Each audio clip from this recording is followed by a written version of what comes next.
Forms in HTML। अब ये forms क्या होता है? फॉर्म्स बेसिकली वेब फॉर्म्स, आपने अलग अलग वेबसाइट में बहुत सारे फॉर्म्स देखे होंगे, चाहे वो कॉलेज की वेबसाइट हो, चाहे किसी प्रोडक्ट की वेबसाइट हो। फॉर्म्स का एक ही काम है, आपके द्वारा डेटा को इनपुट लेना। लेट से कोई टेक्स्ट फील्ड है, जब आप फेसबुक पे अपना अकाउंट बनाते हैं तो एक फॉर्म वहाँ पर फिल करते हैं। जब आप एडमिशन लेते हैं कॉलेज में, जब आप किसी स्कूल की वेबसाइट में जाते हैं, जब किसी कंपनी की वेबसाइट में जाते हैं तो फीडबैक टाइप करते हैं। तो इस तरह के फॉर्म बनते कैसे हैं, तो वो इस चैप्टर में हम लोग देखेंगे। तो यहाँ मैंने बात करा फॉर्म बनाने की। फॉर्म के 2 पार्ट्स होते हैं, फॉर्म को डिज़ाइन करना, फॉर्म को स्ट्रक्चर करना, और फॉर्म सबमिट होने के बाद प्रोसेस होना।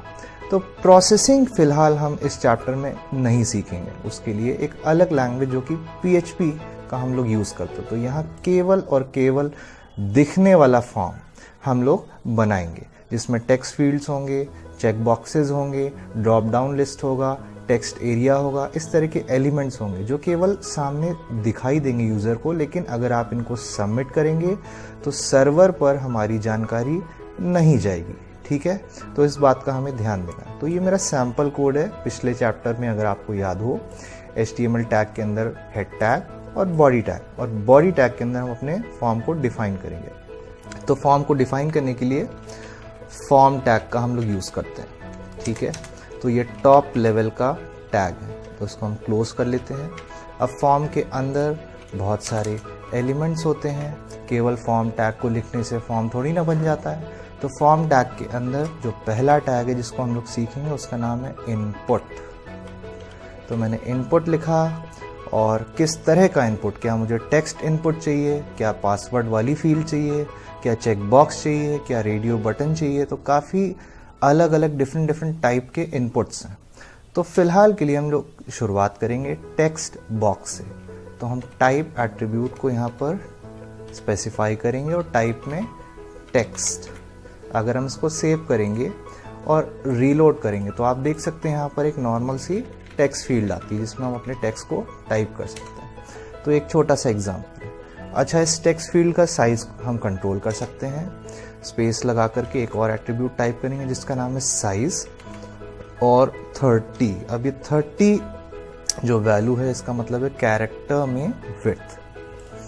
तो आप देख सकते हैं 30 कैरेक्टर विड्थ का हमारा ये फॉर्म स्केल हो गया। ठीक है, थोड़ा सा बड़ा हो गया। यहाँ पर एक और एट्रीब्यूट है जिसका नाम है मैक्स लेंथ।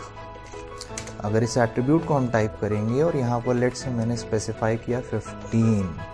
मैक्स लेंथ मतलब इस फील्ड में अब केवल और केवल 15 कैरेक्टर्स हम टाइप कर सकते हैं। चलिए मैं आपको दिखाता हूँ। तो मैंने टाइप किया तो आप देख सकते हैं यहाँ पर मेरा कर्सर रुक जाता है।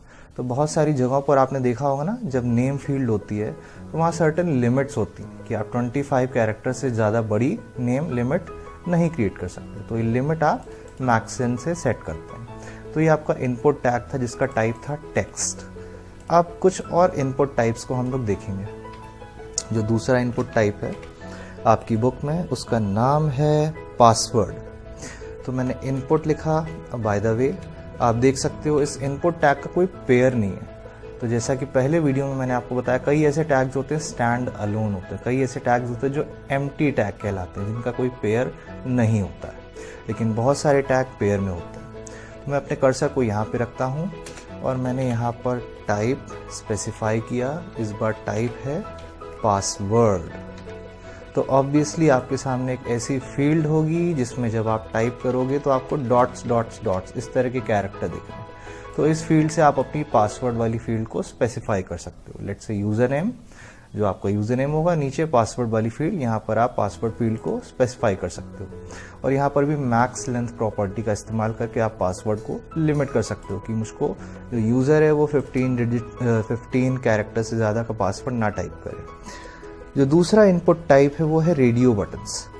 रेडियो बटन का मतलब होता है एक बहुत सारे ऑप्शंस में से किसी एक ऑप्शन को चूज करना। तो वो कैसे हम लोग क्रिएट करते हैं। तो रेडियो बटन्स टाइप करने के लिए हम कुछ सारे ऑप्शन लिखेंगे। Let's say subjects to choose from.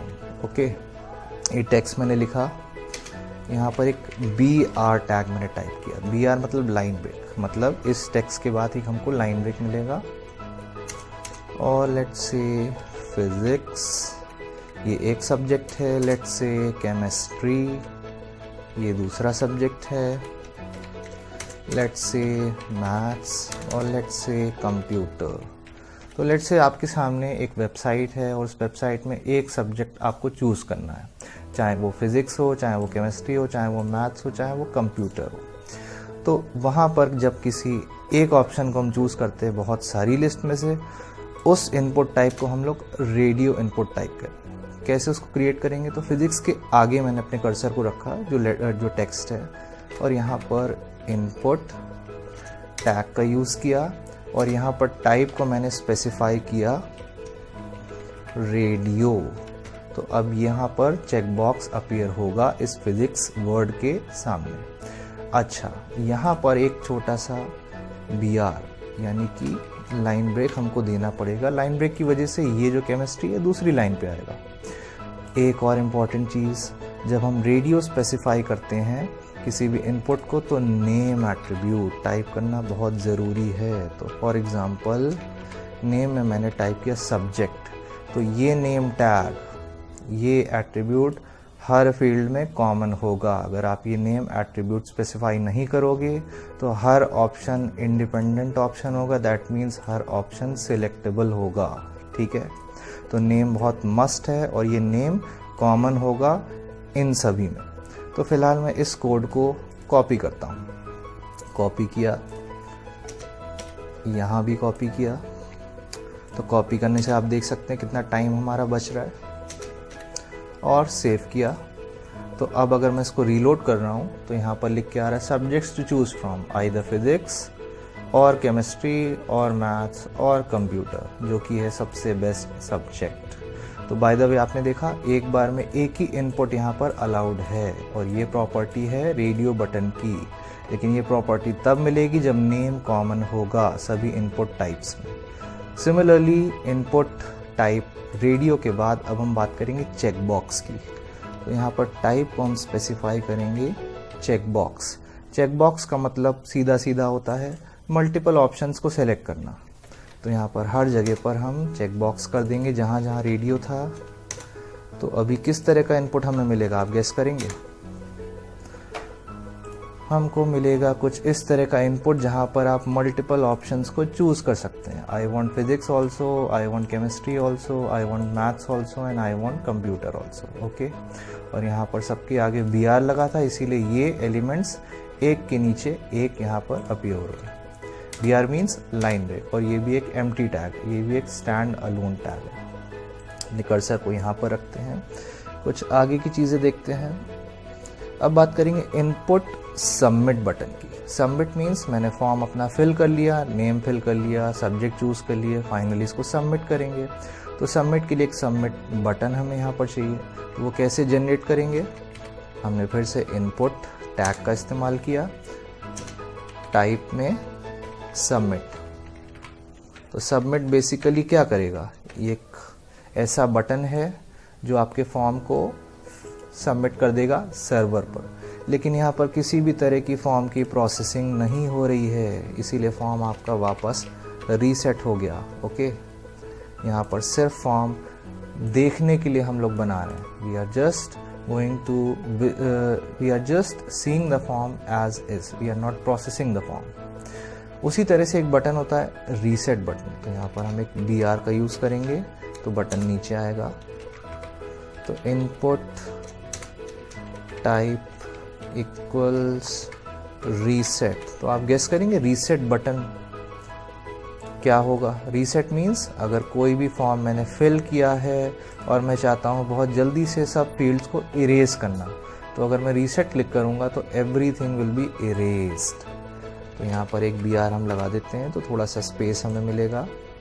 तो रीसेट से बेसिकली इरेज होता है सब कुछ। सबमिट से आपका फिल्ड फॉर्म सबमिट यानी कि सर्वर पर अपलोड होता है। फिलहाल हम लोग अपलोडिंग की बात नहीं कर रहे क्योंकि वो PHP जैसी लैंग्वेज से किया जाता है, और भी लैंग्वेजेस होती हैं। उसके बाद हम लोग बात करेंगे बटन। ठीक है, बहुत सारे बटन्स होते हैं किसी भी वेबसाइट पर। तो बटन्स को क्रिएट हम लोग कैसे करते हैं? तो मैंने बटन टैग को टाइप किया, और बाय द वे ये पेयर में आता है, ठीक है। और बटन में मैंने यहाँ पर टेक्स्ट लिखा, टेक्स्ट ओवर हियर, तो ये बटन का लेबल होगा।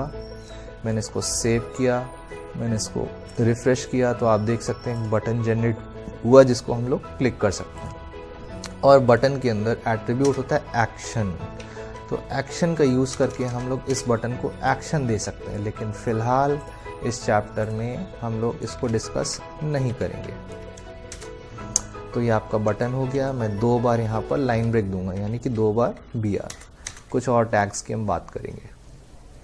बटन के बाद अब हम बात करेंगे टेक्स्ट एरिया की। ये तो सिंगल लाइन में अगर आप टेक्स्ट फिल करते हैं तो वहाँ पर इनपुट टाइप टेक्स्ट स्पेसिफाई करते हैं। अगर बहुत सारा टेक्स्ट आपको टाइप करना है, जैसे कोई फीडबैक हो गया, कोई लेटर हो गया, जैसे प्राइम मिनिस्टर की जो वेबसाइट है वहाँ पर आप प्राइम मिनिस्टर को फीडबैक देते हैं, तो जब बहुत सारा हमें टेक्स्ट टाइप करना है तो अपने कर्सर को फॉर्म टैग के बाहर रखेंगे।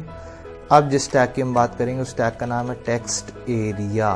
तो जैसा कि इसका नाम है, हमको बहुत सारा एरिया मिलेगा टेक्स्ट को टाइप करने के लिए। तो मैंने टेक्स्ट एरिया लिखा, सेव किया, रिफ्रेश किया, तो आप देख सकते हैं यहाँ पर एक बॉक्स जैसा बन के आ रहा है। अब इस बॉक्स को हम कंट्रोल कर सकते हैं। तो इस बॉक्स को हम कंट्रोल और कैसे कर सकते हैं, तो टेक्स्ट एरिया के ओपनिंग टैग में मैं गया और यहाँ पर रोज को मैंने किया लेट्स से 4, सेव किया, रिफ्रेश किया। आप देख सकते हैं कि बॉक्स थोड़ा सा बड़ा हो गया क्योंकि नंबर ऑफ रोज मैंने 4 कर दिए।